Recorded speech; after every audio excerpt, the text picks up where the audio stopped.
Hello my dear friends and my dear students. Today we are going to learn time expressions. मैं आप लोगों को एक चीज़ बताना चाहूँगा कि वीडियो एंड तक ज़रूर देखिएगा, क्योंकि कुछ ऐसे टर्म्स मैं इस वीडियो में बताने जा रहा हूँ जो कि ज़्यादातर लोग रोज़ाना उसको यूज़ तो कर रहे हैं, लेकिन उसका असली मतलब, असली अर्थ, जो उसका मतलब गहरा मीनिंग, डीप मीनिंग शायद पता नहीं रहता। तो चलते हैं, शुरू करते हैं। तो फर्स्ट टर्म इज टाइम, जिसके एक्सप्रेशंस के बारे में हम पढ़ने जा रहे हैं। टाइम का मतलब होता है समय या फिर वक्त। Second, past. पास्ट मतलब अतीत या फिर हम बोल सकते हैं उसको भूतकाल। The third one is present, अभी ये वर्तमान। प्रेजेंट मतलब वर्तमान काल या अभी का वक्त।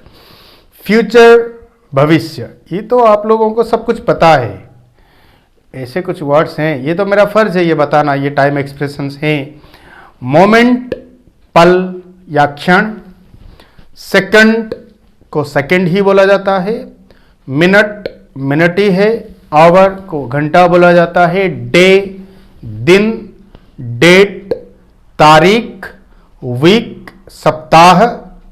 एक 7 दिन में एक वीक होता है, 7 days 1 week, जिसको हम बोलते हैं सप्ताह। अभी एक टर्म आने वाला है फोर्टनाइट। शायद आप लोगों ने कभी सुने होंगे। ये फोर्टनाइट क्या होता है? 2 weeks को लेके एक फोर्टनाइट होता है, और ये फोर्टनाइट 2 तरह के होते हैं। अभी नहीं बताऊंगा, नेक्स्ट वीडियो में बताऊंगा। उसमें तिथि या लूनर कैलेंडर के बारे में मैं बताने जा रहा हूँ नेक्स्ट जो वीडियो में। वो फोर्टनाइट का मतलब होता है पखवाड़ा, मतलब पक्ष बोलते हैं उसको। 2 weeks या फिर 15 days। एक मंथ में 2 fortnights होते हैं। नेक्स्ट आता है हमारा मंथ, जो कि सबको पता है महीना। अभी आता है सीजन। 2 महीनों को लेके, 2 months को लेके एक सीजन होता है, मौसम या फिर ऋतु। फिर आता है ईयर, साल या फिर वर्ष। नेक्स्ट आता है डिकर्ड। डिकर्ड का मतलब क्या होता है? इसका मतलब होता है दशक। ये दशक, ये वर्ड से आप लोगों को पता चल जाता है कि 10 years को लेके एक डिकर्ड होता है। मैं आप लोगों को थोड़ा अच्छी तरह से समझाना चाहूँगा। हम हिस्ट्री में पढ़े हैं, इंग्लिश बुक्स में पढ़े हैं 6th डिकर्ड और 7th डिकर्ड। ये होता क्या है? जैसे कि एक एग्जाम्पल लेके मैं समझाना चाहूँगा। अगर हम बोलेंगे कि 6th डिकर्ड, समझ लीजिए 6th डिकर्ड। 6th डिकर्ड में ऐसा वैसा हुआ था। 1951 से लेके 1960 तक जो 10 years, वो एक डिकर्ड है, उसको हम बोलते हैं 6th डिकर्ड। मतलब 60 तक, 51 से 60। वैसे 61 से 70 तक हो जाएगा 7th डिकर्ड। आप लोग ने समझ गए होंगे।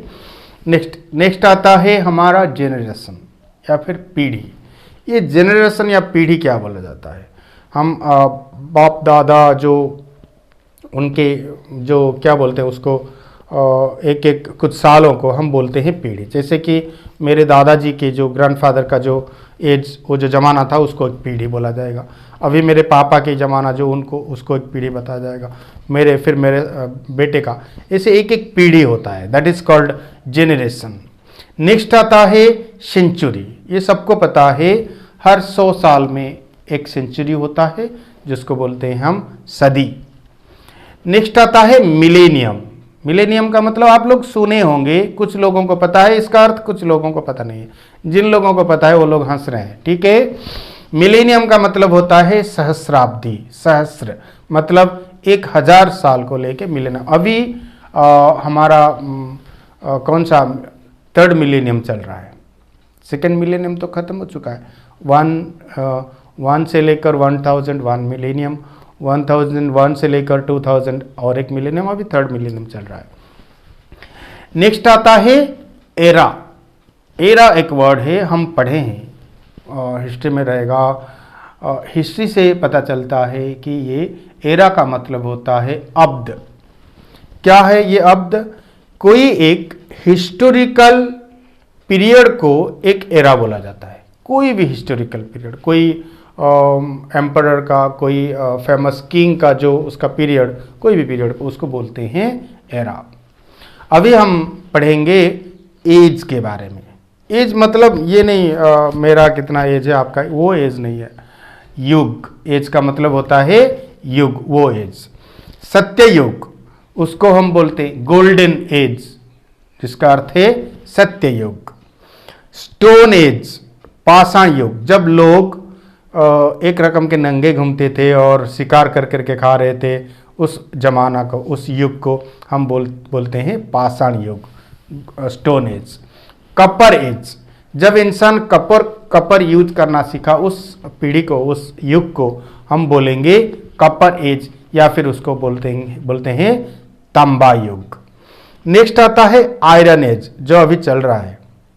झूठ, फरेबी, क्या क्या खून खराबा चलता रहता है इस युग में। हाँ, सत्य युग में खून खराबा हो भी रहा था, लेकिन इस युग में सब कुछ हद से बाहर हो रहा है। मतलब तो आपको समझ में आ रहा होगा। आयरन एज को हम बोलते हैं कली युग। ठीक है, नेक्स्ट आता है मॉडर्न एज, आधुनिक युग, जो अभी चल रहा है। नेक्स्ट मिडिवल, मिडिवल का मतलब होता है मध्य युग, मिडिल पीरियड, मध्य युग। नेक्स्ट एंशिएंट, पुरातन युग, कोई भी युग का पुरातन, काफी पुराना युग को हम बोलेंगे एंशिएंट। नेक्स्ट आता है इटर्निटी, नेक्स्ट वर्ड जो है ना उसको हम बोलेंगे क्या है, इटर्निटी। इटर्निटी का मतलब अनंत काल, मतलब the soul is alive for eternity, मतलब हमेशा के लिए, अनंत काल, या फिर हम उसको बोल सकते हैं एवर, मतलब चिरकाल।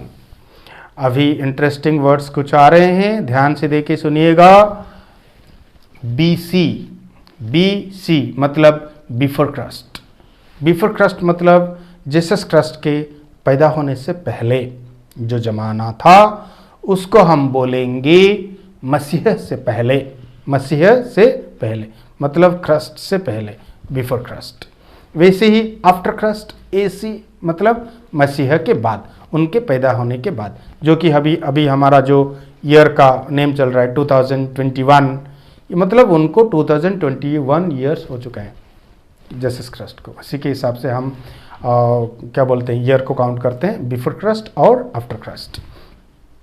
अभी कुछ इंटरेस्टिंग वर्ड्स है, पॉइंट्स हैं, ध्यान से देखिएगा। मैं बोला था, वादा किया था, AM सब लोग यूज किए हैं। The time is 9 AM now, अभी 9 AM हो रहा है। व्हाट इज दैट AM, और इसको AM क्यों बोला जाता है? इसका अर्थ होता है एंटमेरिडियम।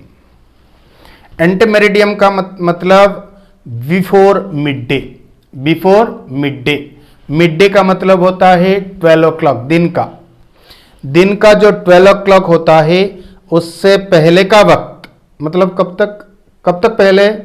रात को 12 o'clock से दिन का 12 o'clock तक, ये जो पीरियड है उसको हम बोलते हैं बिफोर मिड डे या फिर एंटमेरिडियम, जिसका मतलब होता है मध्याह्न तक, मध्याह्न तक या मध्याह्न से पहले।